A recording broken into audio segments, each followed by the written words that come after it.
Zoom, zoom, like a race car flight, but it ain't a car. It's a super fast tortoise going the speed of light, breaking all the Even in space, a group of tortoises is called a creep. Welcome to Super Fast Tortoise.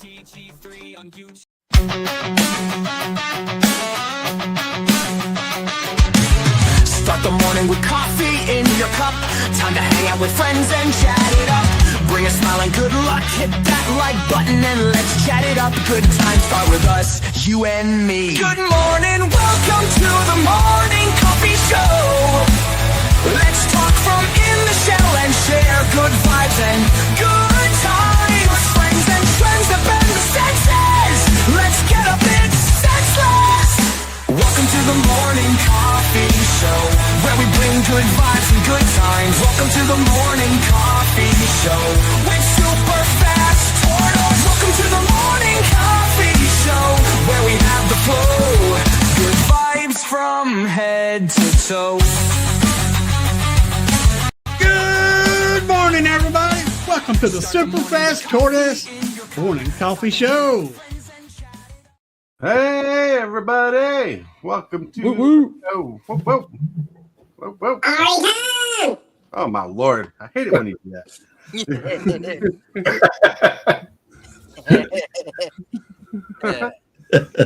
Drives me bonkers. Not in a good way. What's up? We got Cane Shaker in the chat already going crazy. What's up, Cane Shaker? Good morning. Yeah. And thinking of Cane Shaker, we got all the things. James Willis, Cane Shaker. I shake my cane at the clouds with my fury. That's right. We got Oscar. Oscar, what's up? Yeah, look at that. You guys are rocking and rolling. Already rolling chat, ready for the topic of the day. But before we get to the topic, we got to introduce everybody. We got to introduce everybody to the crew. And that is, on my right, we have... Time to rock! We got the One Ray Man. That's right. That's right. One Ray Man, what's up? Happy Friday Eve, everyone. It's It's Thursday. not Friday, but it is Friday Eve. That's right. That's hell yeah. Hope you got the energy for the day. Oh, yeah. On the far right, with the turtles image in the back, we have MTG Hillbilly. Dang, Blaggett. MTG Hillbilly, look at that. Whoop, whoop. Yeah, The sexiest man in Magic. that's right. Trust me, I know, and he's taken off his shirt before. Man, I about spit this Diet Coke all over this very expensive. That's right. And with that, underneath me in the pain lab, boiling, brewing, we have Tybalt's apprentice wins. Flawless victory. It sounds like Tybalt's going to start a fight. I mean, Get ready. Dun, dun, dun, dun. And in the middle, with the picture of the wolf, we have Lone Wolf. Everybody. What's up? So glad you're here. Whoop, whoop. See, I even sent him a copy of the script today or the thing today. Oh. Yeah. Usually he reads them as like, that's some good advice or that's something. I got nothing, no feedback from anybody yesterday. I was kind of like mind blown. I'm like, no. I was exhausted, but I did save it. I did save it to a folder, so I'm gonna go back and read it. Nice. We're gonna go over it today. But we can't forget the guy in the red shirt, the glasses with that look on his face like he's reading something. Okay, yeah, I was reading chat. We have Moojin Fool. That's right. There we go. Moojin Fool, what's up? See, Full house lazy. today. It is. I see my lazy eye is going doing his thing. No, sometimes it does, but we're good. We're good. Reading chat gets interesting when it builds up, when you can actually read chat. But hey, how are you guys doing out in chat land? How are you guys doing here in the show? I hope you guys have a wonderful day. We got a topic that we're going to cover. It's going to be a good topic. And before we get to the topic, we got some stuff to go through. Like for the first portion of the day, we're going to get to Card of the day. Combo breaker. Ooh, Mike and Leo Chaos in order. Ooh. Oh, Gosh, Oh yeah, this card's awesome. this card costs 2 green, 2 white, a green and a white, whatever you mix it. Maybe a white and a green, I guess, if that matters. Selesnya hybrid. Yep, that's right. Celestia Hybrid. Legendary creature, mutant ninja turtle, 2/2. Whenever you put a counter on a creature you control, draw a card. This ability triggers only once each turn. Right? No one hates extra card draw. Yeah. Nope, especially when you're probably wanting to put counters on stuff anyway. So this is just layers of synergy, right? Because you're Right. wanting to put 1/1 counters on stuff anyway. So that's great. So you're doing that. You're doing the thing that you want to do. And not only are your creatures getting bigger, but you're going to get a card draw out of it. Right? It's so good. And yeah, I did pull this card, and I'm like, maybe this card should go on the Turtles deck because we care about counters in that deck. And I'm like, hell yeah. I have the show card of this that is 100% going in my upgraded deck. Nice. I mean, one thing I've noticed about the standard set and the commander set, so much synergy. Oh, yeah. You want to go full turtles, you can Yeah. go full turtles and actually make a pretty good upgrades to the deck. Yeah, there's kind of a joke in the Magic the Gathering community. You know when a set is bad is when they make a commander deck that doesn't focus on any of the abilities in the main set. Well, this one focuses on basically all of them. Yeah. Yeah. Not a lot of sneak in the commander deck, but everything else that this set wants to do, the commander deck does it great. It makes mutagen tokens. It plays a bunch of turtles. It puts 1/1 counters on stuff. The commander deck is very good.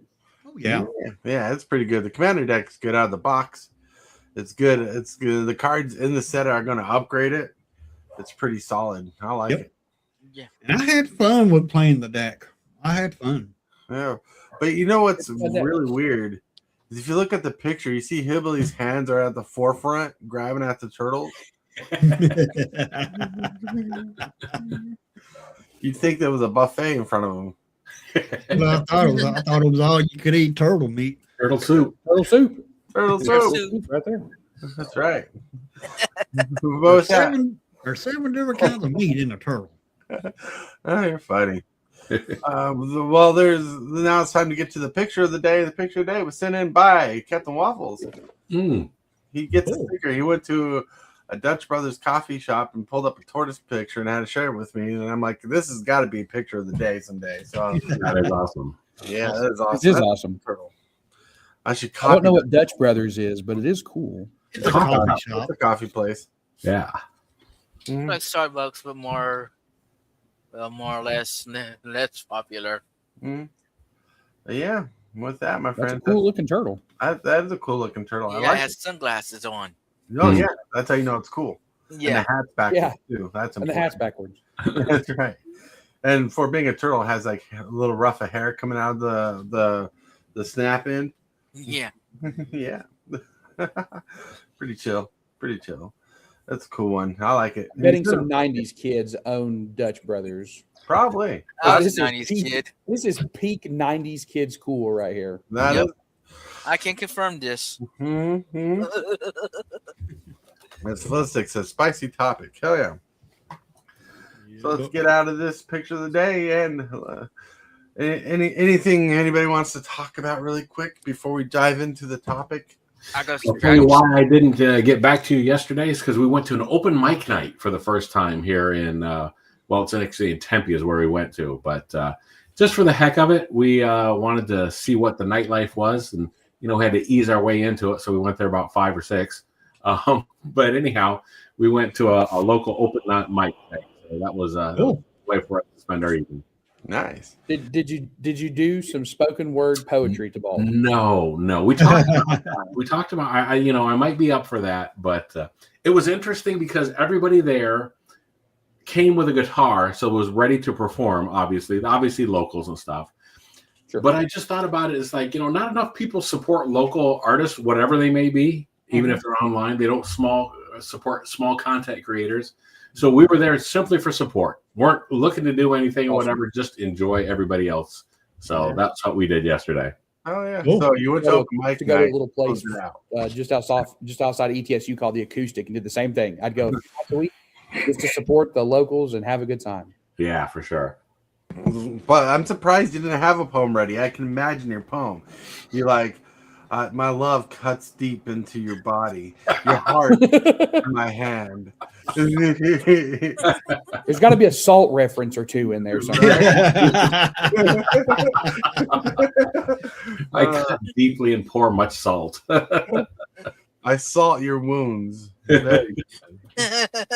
So I mean, people that don't actually play with me and stuff must think I'm awful based on what we talk about what I do. I am not that bad to play again. I don't think. Maybe I am. No, he's not. If anyone has a chance to play a game with Tabal, I highly recommend it. Tabal is a blast to play Magic with. Yeah, we just talk. We just bust his chops. We just talk to Baltup because he's always in the pain lab. That's right. And he's Tabalt's apprentice. Where else should he go with exactly. That? What kind of choice was that? What mistakes were made to choose that path, right? Right. Can't take us to Tabalt and the missus should have sang Islands in the Stream. Oh, yeah. Well, he also could have sang The Gambler. Makes sense. There we go. All right, my friends, it's time to get to the show divider. Let's get to the show divider. 3, 2, 1, let's go. Welcome to Superfast Tortoise. This is a free show on YouTube. It is completely volunteer-based. This program is made possible by viewers like you, and share, comment, subscribe, and hit that bell. And also by contributions made to your Superfast Tortoise channel and from viewers like you. You all rock. You are awesome. You're crazy! You are watching Superfast Tortoise. Oh, man. So, theme and synergy is a topic today. Theme and synergy, game theory, kind of stuff. This is season 5, episode 30. And this is like the 6th installment to the game theory prologue. It's already posted up in Discord. Thank you, Kane Chicken, for posting the link there. If you want to download the whole series, it's free PDF on Discord. You can learn the game theory that we're talking about. And today is about theme and synergy. It's really hard for me to talk about theme and synergy because there's so many different themes out there. Mm-hmm. But I think I found the best way to generalize it. Hopefully. But we got a good cast and crew here of smart people, intelligent people, people who know better than me that we can talk about this. So let me get into the dialogue. What is a theme in Commander? Do we have an idea that fits a theme? What is a theme? Well, let's look at the theme in Commander and delve deeper into the theme meaning. Well, we usually look at a commander, we read the card, and we look for abilities that have a theme or fit a theme that we want. Then we look to see if commander has built-in win conditions. If not, we look for cards outside of that for the 99 that have a themed win condition most of the time. Now, but I digress. Let's take a step back and look deeper into what is a theme. A theme in Commander is the unifying of card mechanics and at its core. Like a creature type or a creative concept that defines how a deck plays and what it focuses on. Often centered around the commander itself, but not always. It ensures the 99 cards share a cohesive strategy and synergy, such as tribal, like elves, dragons, fairies, etc. Mechanics like Landfall or Spells Matter, or +1 counters, or mechanics like Voltron, Reanimation, or Aristocrats. And if you don't know Voltron and Aristocrats, Voltron focuses on building up a creature, making a creature tall and big to attack in for his lethal swing, and Aristocrats about playing lots of creatures and sacrificing them for damage and goodies. Now, in short, defining a theme is going off the ability type or tribal-like mechanic or an idea that is based off a basic game mechanic like card draw, mill, discard, or previously mentioned types. Now, the theme goes deeper in Commander than basic gameplay. It is understanding deck flow. As we have covered deck synergy and theme synergy before, and how they should always meet in the middle, we want to delve into this more.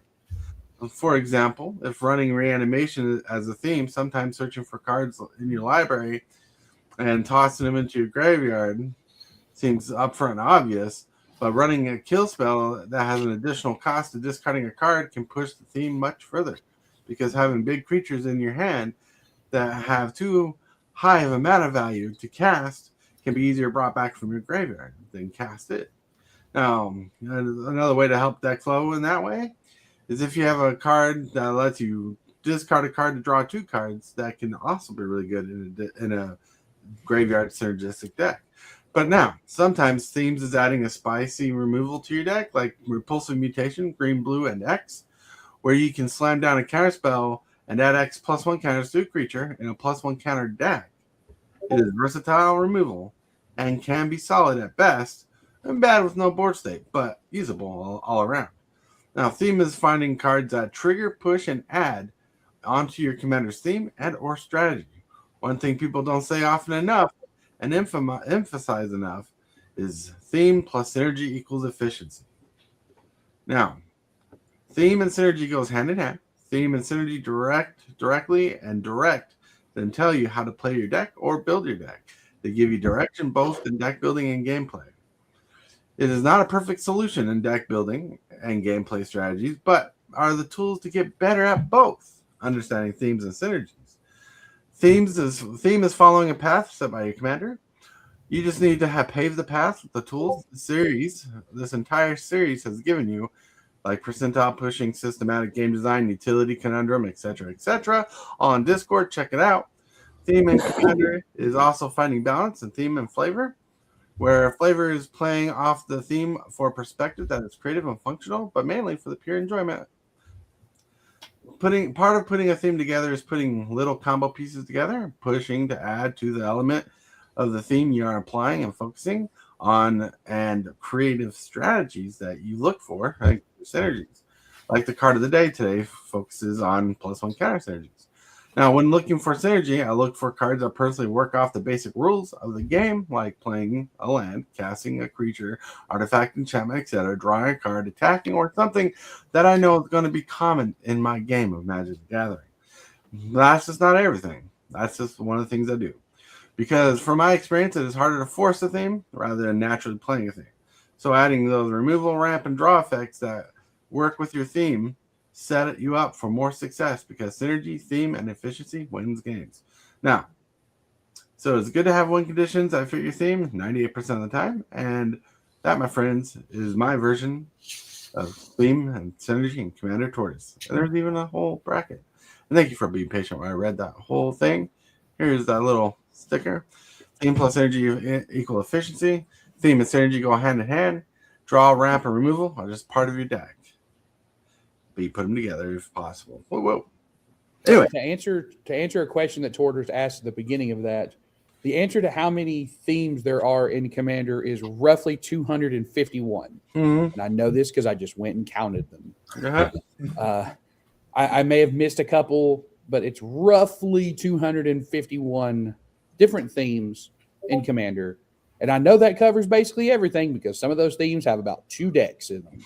Right. So some of these are very obscure. Mm-hmm. Oh, yeah. What stood out from what he read here and what I saw, because I had to print it out just to make sure that I got it the correct. What stood out the best and what best describes it to me is theme is the unifying of card mechanics. Mm-hmm. I think that's important, because I think you'll ask somebody what their theme is and they'll say, my theme is dinosaurs. Mm-hmm. My theme is dragons. Like, those are card types, but unless you support them, you're not that's not really a theme in my opinion. Right. I could be wrong, but that's the way I see it. Well, sometimes dragons is a theme, and like my version of the deck, it's kind of reanimation or cheat them out into play, but it's not very like thematic. It's about playing big dragons fast and hasty. But you support those dragons by being able, like you said, and that's where I think the theme comes in more than just because it's not just the dragons. It's about getting them on the field. It's about making them cheaper to cast. Yeah. That I think is where your theme in Commander comes in to facilitate them actually working, actually getting them out there to do something. What? No, and you'll also see that So a lot of times you think that you'd want to focus very far in on something, right? Like on your theme. But some of the most powerful commanders in the format have multiple themes stapled onto them, right? Like let's look at Hearthroll, for example, right? Hearthroll is a couple of different kinds of decks built into one, right? Because of what it does. It's obviously either a landfall or a lands matter deck. You're going to go one of those two routes, right? But then it's also a sacrifice deck and a combo deck, just because that's what the commander wants you to do. And you don't have to go down both roads, right? You can just pick one road and focus on it. But if you go down both roads, it makes the deck so much better. If everything you can do is, if it gives you more options and they all work together, then that's why Hearthroll is one of the best commanders in the format. He's new, so he's not as popular as Atraxa, Markov, or some of the big flashy guys that have been around for a decade now. But Hearthroll is incredibly good. And one of the reasons is because you can go down multiple avenues in the same deck, and the avenues you go down they all still want to synergize together. All of them. Right.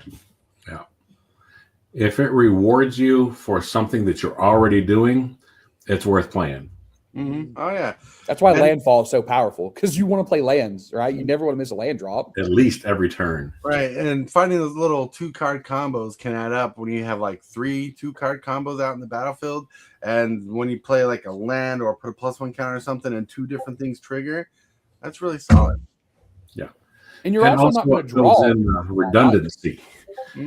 Yeah. Somebody's listening to Discord. Yeah. Someone's listening to Discord. It's not me. It is not me. Not me. Not me. I closed my Discord out. Mine's closed too. I'm What gonna the- go out just Well, since everybody else said it's not me, there's only one of us left. How do I shut this down? go to the arrow on the bottom right. Arrow on the bottom No. right. No. I'm gonna see. You just close your Discord. Go down, scroll down till your toolbar comes up. Then you click on your Discord, and then you exit out of it. There we go. I think I'm out of it. All right. Cool. Like, no, like I was hearing it. I closed mine. I had Kill Billy close his. I closed mine just now, and I know. Obviously, I didn't because there it went away again. What the heck? I don't know. Am I the only person who just uses the web app for Discord? Like I don't actually have the app on my PC. Same here. I do. I do that. I got the app, Nero, but, what's up? Good morning. but I keep my notifications silent also. Wow. I just use the web app. I just use the web application. I don't actually have it. I have downloaded on my phone, obviously, but on my PCs, I just go to discord.com. Well, I got to download it, but I just keep my notifications off. That way I don't hear that beep, beep, beep. anyways, back on topic. Yep. Discord's not that important.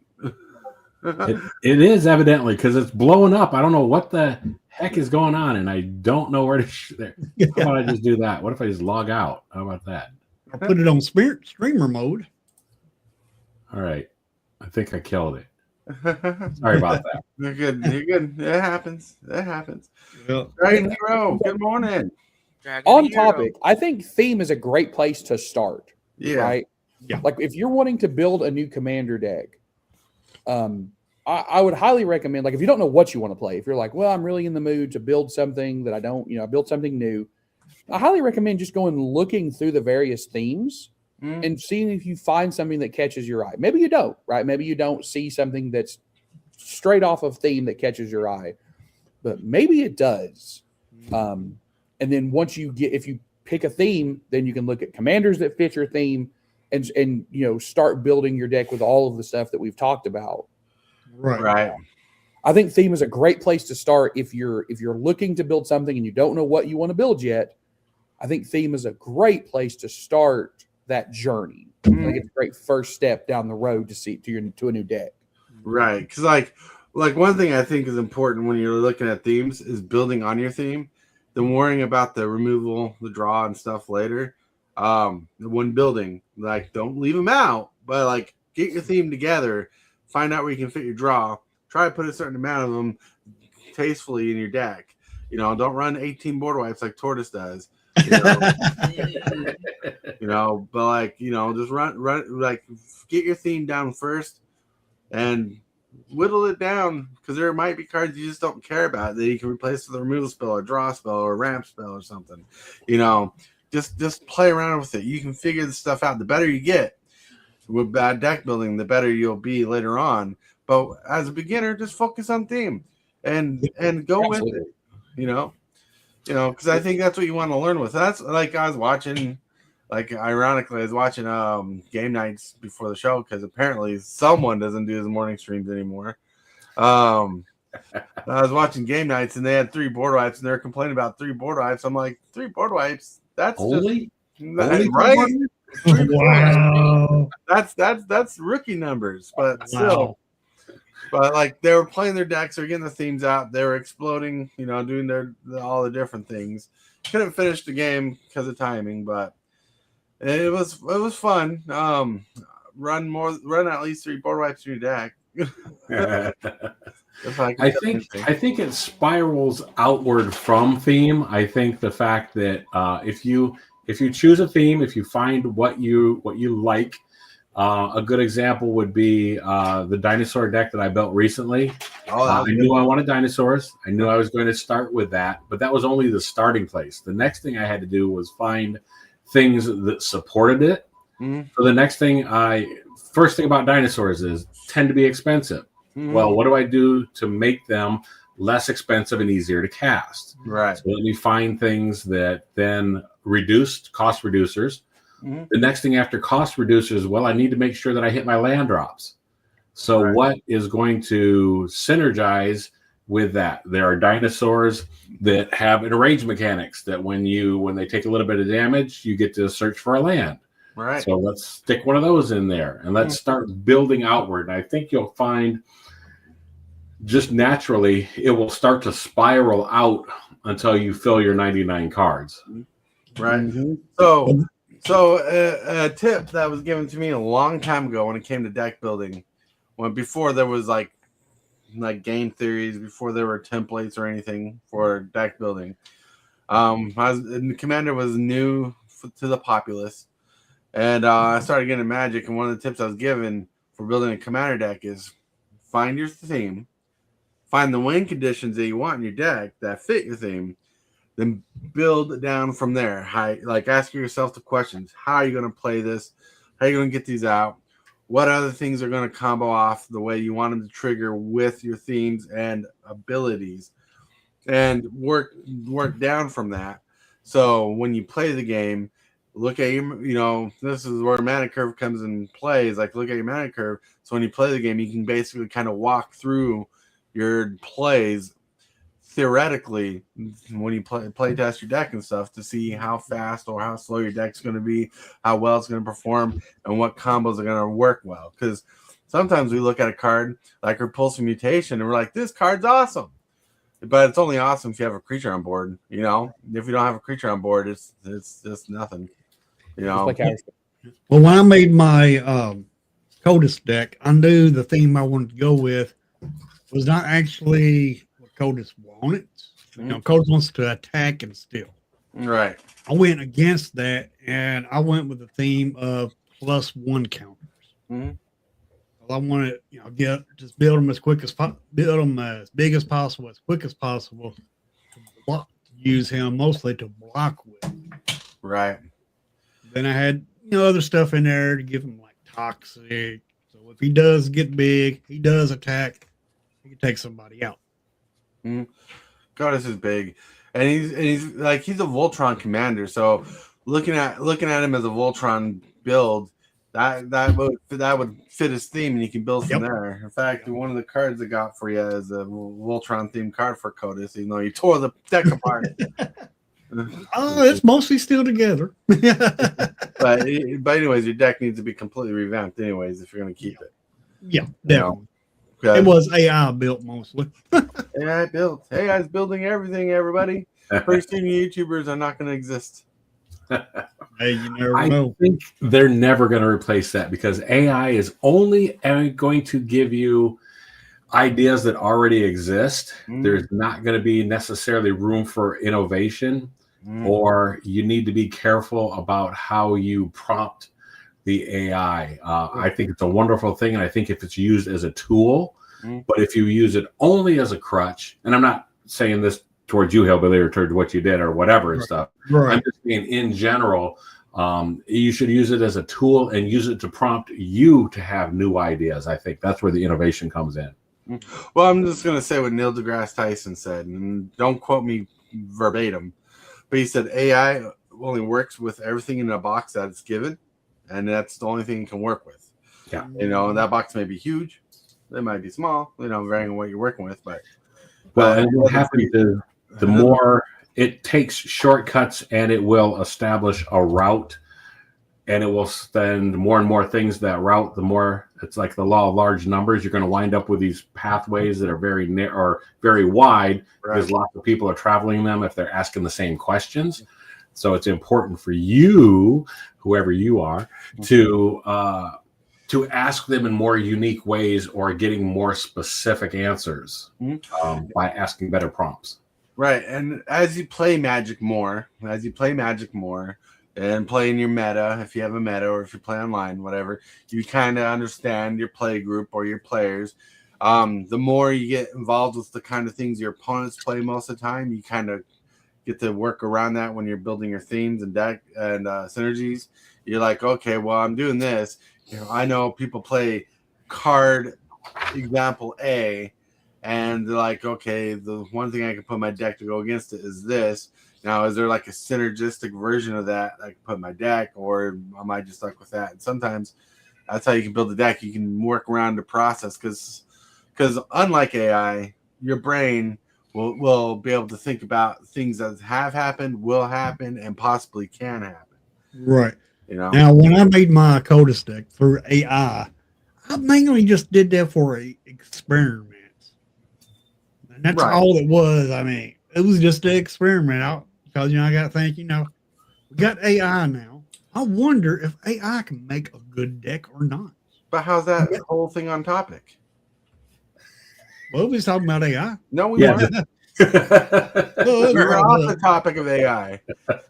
Didn't you just hear what I said? Well, I'm behind. I'm slow. You're not the only one, Hillbilly. I'm going to bring it back around here then by asking something that you wrote in here about that you look for. You personally look for rules that work off the basics of the game. Right. When you're talking about that, I'm curious as to whether you're basing that on how you play the game or the pods that you play in, because I think there's a distinction there between how I might personally view the game and want to interact with it compared to how I respond in the meta that I'm in. All right. So to answer your question, when I look for synergies and things that fit the theme of basic game, things like attacking, drawing, things that you're naturally going to do in the game, that I learned by myself. Like, not just because of a meta, but like when you look for cards, you don't want to force a theme in there. You don't want to have to force it. So when you get a card that says, like, whenever you draw your second card at each turn or draw a card, put a +1 counter. There are cards like that. There's cards like in mill that say whenever you draw a card, target player mills 2 cards, so on and so forth. And there's other cards like that. Sometimes when you find themes that just do what you're naturally going to do, it takes less babysitting on the card. You know, it might be removed, but it takes less babysitting, so it's easier to focus on the game that you're playing. There are other things that are going to happen, other things that will trigger. Like ETBs are like one of the most mindless things you can do until you have like 10 of them on board. 10 ETB triggers. You know, like creatures entering the battlefield is one of the things I should have added on there, but I didn't. But like there are different abilities that are static that are more babysat kind of things. So you got abilities that trigger off life loss. Those are natural things that are going to happen in the game. So when you do stuff like that, and especially in certain themes, it just makes the gameplay more easier. You can calculate mentally what's going to happen later on, or prepare for something to happen. Because when you play a card that kind of makes it a threat, but it's a really good synergistic card, you can judge your game and base your game around that. So for a new player, hang on, Tortoise said something that I want to pick up on, that I think that we may take for granted because we've played Magic for a long time. Mm-hmm. When you're building a deck, mm-hmm. you need to know your strengths and weaknesses as a player. Mm-hmm. And what I mean is this: I know people who are very, very good at Magic, like at playing Magic, who are very bad at keeping up with triggers. Right. If you are someone who that person is, do not build a deck that requires you to track a bunch of triggers. Hey! I feel attacked. I feel attacked, sir. I'm kidding. Here's why. It doesn't matter how synergistic your deck is. If you are missing half of the stuff that you're supposed to be doing, the deck isn't going to work, right? And I think we as experienced players don't think about that, right? Like people, if you're bad at tracking triggers, I highly recommend not playing a theme that's about ETB triggers. Well, because you're going to forget these things. People are going to build decks based on what they want, right? They're going to try to build decks. They'll learn if they like them or don't. You know, if someone can't keep track of triggers, they're not going to know that right away until they actually try to play the deck and realize how complicated it is. I think the point there is then to maybe warn people away from that so they don't spend their money on that and wind up having a bad time. I think is it. I definitely get what you're saying, Tortoise, that you're going to find yourself drawn to patterns of play. Mm-hmm. And that's kind of what I was asking you and stuff was when you're building your deck and what do you think for a beginner is best? Because are you attracted to specific lines of play or are you trying to jam them in there? Are you trying to make these things fit? Because people tell me card draw is good. So I'm going to stick all the card draw in there without really knowing it. So my line of thinking, because like there's some decks I barely have any draw in, you know what I'm saying? Like my Freak of the Mini deck, like has to work on combat for draw, and I don't always get that in. But there's some decks that have plenty of draw, and there's some decks that don't. You're gonna find this out for your deck anyways. But my thesis is, if it's as easy as breathing air as much as possible, you should do it. But like I was explaining, like things can like earlier. Like you can have like ETB triggers that go on the stack, but like sometimes it does get too complicated when you have like 10 things triggering off an ETB. You know, like my wife had issues with that. Hillbillies had issues with the timey-wimey deck. Oh, yes. What a nightmare. I just assembled that deck. Too many dang on triggers. And I said, the heck with it. This deck is going apart. Right. So, but like one thing you can't really talk about when it comes to deck building, right, is telling people what kind of deck to build, right? Like Rayman might not be able to withstand, and this is hypothetical, not reality, might not be able to withstand a suspend deck, right? He might not have the mind for a suspend deck. Well, until he tries to play it or he thinks that it might be too tricky. That's up on him. I can't tell him not to do that. I just can give him the advice of building a deck. You know. Yeah, I'm going to go the opposite way. There are certain people who I would say don't build this deck. I'm just going to flat out tell you don't build this deck. But you don't know everybody. No. Correct. Right. Mm-hmm. I don't know everybody. Right. But that requires some self-reflection as a player. Mm-hmm. Right. If you've played a few games, very few people are going to play like 2 games of Commander and then set out to build their own deck. Right. Most people aren't going to do that. Most people are going to play a pre-con a few times. They're going to borrow a deck off of a friend or a family member and get a few games in. And you need to use that information to figure out the kinds of play patterns that you like, what you don't like, more importantly, and what things you struggle with. Now, it doesn't mean you'll always struggle with that. Triggers or something gets very tricky, and you'll get much better at it as you go on, especially if you're playing in paper, because you don't have one of the big differences between like playing on Arena and playing in paper is you can't miss triggers on Arena. It doesn't let you miss triggers. Right. In paper, there's nothing to keep you from missing triggers, right? You just have to like, oh, well, dang, I got to remember this trigger. But there are certain people who I would absolutely tell, do not build that kind of deck yet. Right. Take some time, figure out what's going on, and then try to build a little more complicated deck. Right. Well, so if you're talking from a brand new player perspective, that makes sense. But when you're talking about, because that's who these are supposed to be for, right? Like we're supposed to be helping people who are new to build new decks, right? This is not about like the newest people. This is about people in general. Yeah. Well, that's difficult because the advice that I would give, the advice I would give Mugenful if he was trying to build a deck is very different than the advice that I would give to Balt if he was trying to build a deck. Right. Well, that's trying to make generic advice is very difficult. That's what I'm saying. But like also at the same time, the other day we just had a conversation about not having worries about asking people for help in deck building and stuff like that. And there shouldn't be any films like that because look, I don't expect someone like Mugenful, and I don't mean this disrespectfully. I don't expect someone like Mugenful to put a deck together and be boss at it right away. Right. You know, that's probably my only weakness. I know how to play Magic. I'm okay at playing Magic, but my weakness is building a deck from scratch. Yeah. Kenny Checker said theme and synergy are definitely deck building skills that are learned over time. That's right. Yep. 100%. Yeah, 100%. All this is doing is trying to push people more into the thought process of thinking the theme. But like, great. But like, and I'm not negating you, Rayman. Like, I'm not trying to negate you and say you're wrong or anything. You're right. New players need their handheld a little different, you know. But that's why we suggest picking up precons, except the timey-wimey precon. Yeah. Yeah. But like, you know, picking up precons are pretty good. Napcore! So playing your deck is part of building it as well. That's right. Play testing for sure. That is true. You know, and we talked about that earlier today. Because when you play the deck, you're going to find out some cards don't work as good as you want them to. Some cards are better than you want them to be. Some cards just don't function the way you think about it. And that's part of it, is playing your deck. I actually had a conversation last night when I was supposed to be working, getting ready for the RCQ on Sunday.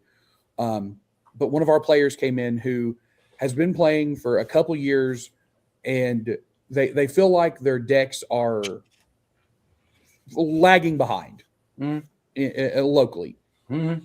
And we sat down on the couches in front of the stage and just had a conversation for like 45 minutes. Mm-hmm. And I learned two things from that conversation. One, there are definitely people who are watching either the streams or the VODs and are listening to what we say, trying to implement things that we're talking about, which is awesome. Thank you very much. Sure. But also, I think something that we need to that we know, but we need to remind people is Magic is like anything else in life. You get out what you put in, and I'm not talking about money. We're not talking about money here. We've talked about money before. We've established that you can build $60 decks that will raffle stomp $4,000 decks. It happens. It happens. We're not talking about money. We're talking about the other things. The research into the decks, play testing the deck. If you sit down at a table with a deck that you built and spend an hour on building, right, and the person across from you has been working on this deck for a year, you're probably not winning, right? They've just had more time into it. And what really got me thinking about this was the other night, and I don't think he's going to care that I say this. Tom messaged me after the last game that I played with you guys, and he messaged me talking about the blue-white deck that he was playing and how he had been working on it for literally years at this point. And you could tell, right? You could tell that the deck that Tom was playing was his baby, right? You could tell that was a deck that he had put a lot of time into, a lot of effort into. There were no dead card draws. Every card he drew was something he would want to play. And like I said, Magic is like everything else in life. You're going to get out of it what you put into it. Right. Yep. If you put a lot of time and effort into your deck, it's going to perform better than if you didn't. Mhm. And that's a difficult thing to grasp, right? Like to truly not to understand, but to take to heart. Right. That Or no there's matter another- how much you throw into it, if you don't put the time into it, the deck just isn't going to function as well. There's another saying that we say around my community: Magic the Gathering is easy to pick up, but hard to master. And that's one of the things that the more work you put into it, the more you get mastering it. Some people have that charm where they learn the game really fast and do really good. Some people struggle with it, but with a patient mind, right? A patient mind, you can build your community up, and that's what we're here for. So, shameless plug here. Again, if you want to get into our series of deck building in Discord, there it is, free. Download the PDFs, read them, take them one bite at a time. Don't try to envelop them all at once, but they're there and they're all approved. People like them, and these VODs are out here just to compliment them, And some people are just naturally talented at Magic, right? Like I've met people who sit down at a table, and it's they've watched a couple of games. They kind of understand. They have a grasp of how the game works. How you tap mana, instants, and sorceries. They understand the basics, and they sit down, and you're like, "Are you sure that you've never played Magic before?" Right? Some people are just really naturally gifted at games, right? It is a talent, and people hate that. But being good at games is a talent, and there are some people who are just really naturally talented. But natural talent will only take you so far. That's right. Right. To give us a sports analogy to this, Kobe Bryant and Shaquille O'Neal are two of the greatest NBA players of all time. They both played for the Lakers, but they notoriously had a beef. Right. It was infamous that Shaq and Kobe, after the split up, didn't get along, but nobody knew for the longest time why that was. Right. And before Kobe died a few years ago, he told us why it was, and it's because he knew that Shaquille O'Neal could have been the greatest player to ever pick up a basketball, but he wasn't, because he was so naturally gifted. He wouldn't put the time in to get better, and it burned Kobe up, because Kobe was the guy who was the first one in the gym and the last one out. He worked out 6 hours a day to get better, to become, the best player on earth. And he looks at Shaq and he goes, "This guy could be that. This guy, if he just worked a little bit, could be that." And it burned Kobe up, and it bothered him, right?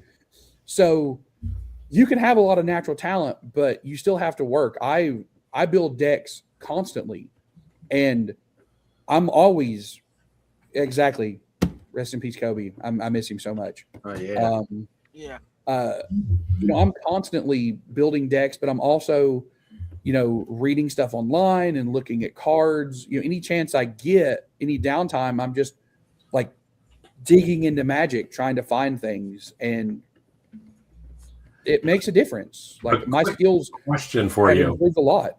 Quick question for you. I want to go back to what was your advice for the player that felt like their decks were lagging behind?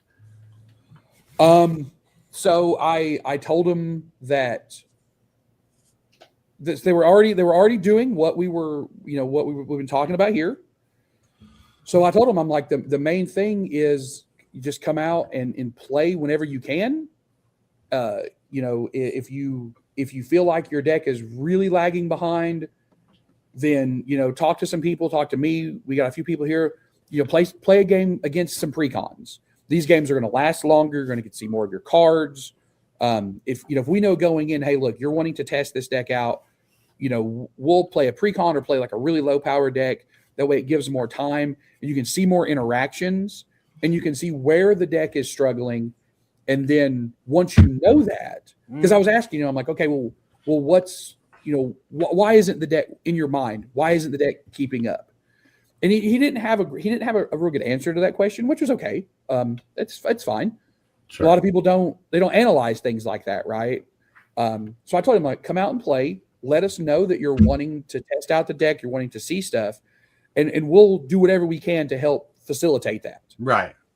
It's the advice I would give anybody. If you think your deck isn't working, play it more. Find out why it isn't working, right? And if you've played it but you know why it's not working, well then we can make some card suggestions or something. There's always a step to take, but I need to know why you think it isn't working, because if there's 25 people here, I don't know what's going on in any game outside of mine and the one probably at the table next to me. You got it. So it's really hard to keep track of everybody's decks. And what's Right. It going really on. helps if you can reach someone at their level, Yep. So like I said, don't be afraid to ask for help if you need help. Never be afraid. That's one thing we covered.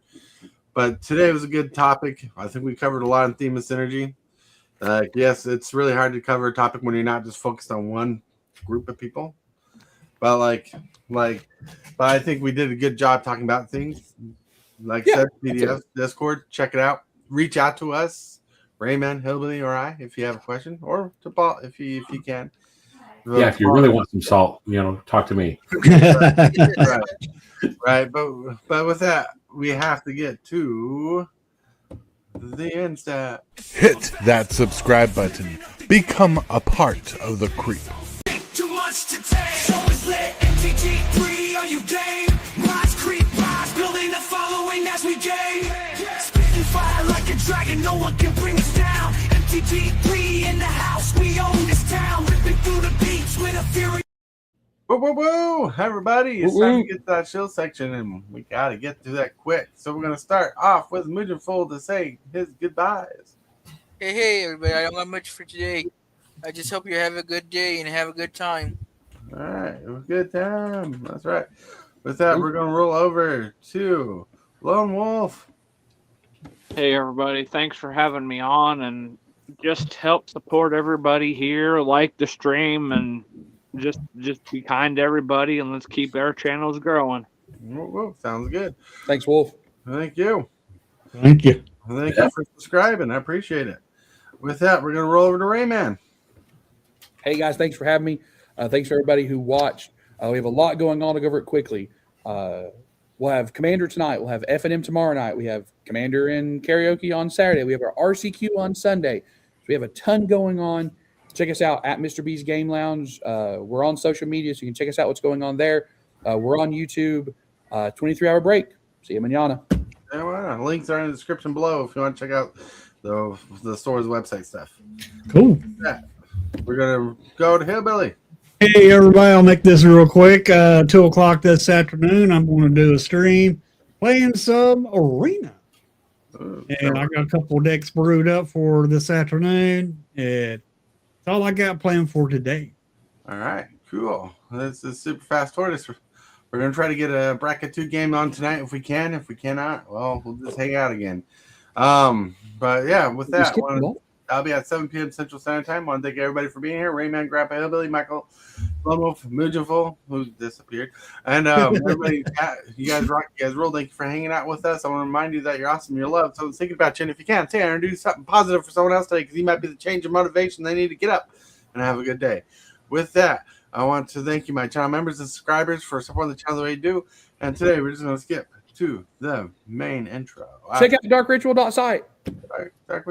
Oh, sorry, that's skipped. I wasn't going to say anything. It's fine. Don't worry about it. I thought you were. Start the morning with coffee in your cup. Time to hang out with friends and chat it up. Bring a smile and good luck. Hit that like button and let's chat it up. Good times start with us, you and me. Good morning, welcome to the morning coffee show.